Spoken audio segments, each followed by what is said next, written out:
Hello, GeForce. I'm Julian, and this is Stéphane Beauvarger. He is the narrative director for Vampyr here at Focus Home Interactive. And this is a game where narrative is something that's crucial, right? This is a fascinating game where you are a vampire with critical decisions to make. So your job is difficult. Explain to me how you just come up with the concept of the narrative of this game. Actually, when we started to work on the Vampyr project, we realized that Vampyr is one of the very few mythical creature who is able to has a good hint about his duality. Zombies, ghouls, werewolves, mummies are dumb, brainless creatures. A vampire is perfectly aware of who he was. So this duality of being a human, or something that looks like a human with a brain, and also a killing machine, a vampire, that was very interesting for us. So we decided to create a character who would be a doctor, someone who had took a pledge to save life and suddenly became a vampire who is in need of blood just to survive. So in the game you are always forced to choose between saving a life as a doctor or taking a life as a vampire. And this is your choice from the beginning until the end of the game. You will shape the story of the game by who you kill and who you spare. Right, so who you kill and who you spare is very important because you actually do need to kill somebody in order to progress through the game and become strong enough to complete the story. But I understand that the complexities of who you choose is very nuanced, right?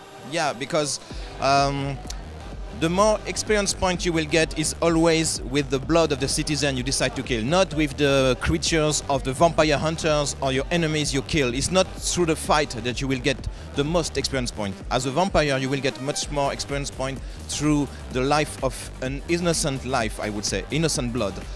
But there is no innocent people in London. Everybody is in some way with a secret, has a mystery, is hiding something.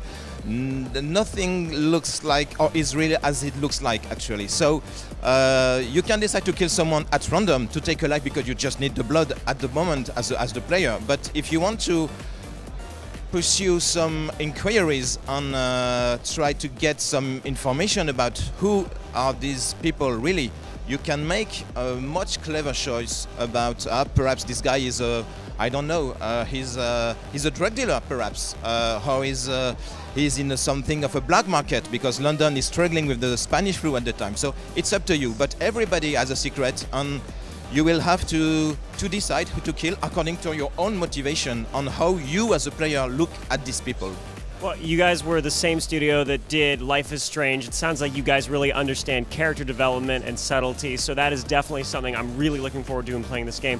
A departure, though, from the previous title is that there's actually going to be combat, right? Yeah. The most important thing is that you are never or almost never starting the fight. You are a vampire. You are hunted down by some very professional vampire hunters who know that you are in the city and they try to find you. So you are a predator, but you are also a prey who is been hunting down by these vampire hunters. Cool. So you guys, it's got choice, subtlety, it's got interesting narrative and seedy underbelly of 1918 London, and on top of that, some combat to get your blood really pumping. It sounds like a lot of fun. I'm looking forward to Vampyr. Stéphane, thank you so much for talking with us today. You guys stay tuned to GeForce. Lots more coverage coming at you from Gamescom.